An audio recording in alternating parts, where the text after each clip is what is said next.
Hello, my name is Olwin Rivera, and today I will be discussing the driving for Grand Theft Auto 5 and Saints Row 4. In this video presentation, I will be discussing the differences and similarities that these two games share when talking about their main driving mechanic.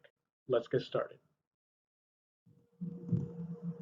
As far as the similarities go, on first glance, you can probably tell that both games share a similar driving system. And as you can already guess it is indeed true. Both games share the same exact inputs for both the braking and acceleration, both originating from the left and right bumpers respectively.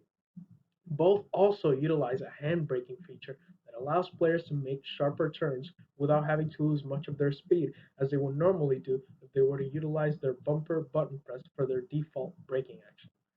They also share the same camera position as both games allow the player a backwards view of their vehicle while they are driving.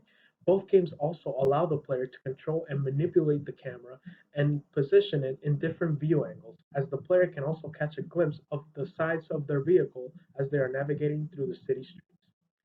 Now that we discussed the similar driving system found in each game, it is time to discuss the differences between each style of design. When starting to research and record the differences between the driving for both games, I did notice a few things that stood out. One of these things would have to be the camera. As discussed in my previous section of this video, it is indeed a similarity, but it also carries some slight differences. In Grand Theft Auto, for example, when the player would want to control and manipulate the camera angle through the movement of the right analog stick in order to get a better viewing of their vehicle while driving, if the player would want to stop controlling the camera and have it return to its original position, all the player would have to do is stop providing the input on the right analog stick, and the camera would automatically transition back to its original position. Meanwhile, in Saints Row, the player would have to manually angle the camera back to its original position, and then it would snap back to its original angle or position. Another difference that I had noticed while taping these recordings was in regards to their similar hand braking feature. In Grand Theft Auto, if the player were to provide input through the pressing of the handbrake button, the player's vehicle would start to slow down and eventually slide on one way or another, depending on the last direction that the movement input was provided. Meanwhile, in Saints Row, the vehicle would maintain some of its momentum and then it would slowly start to decrease.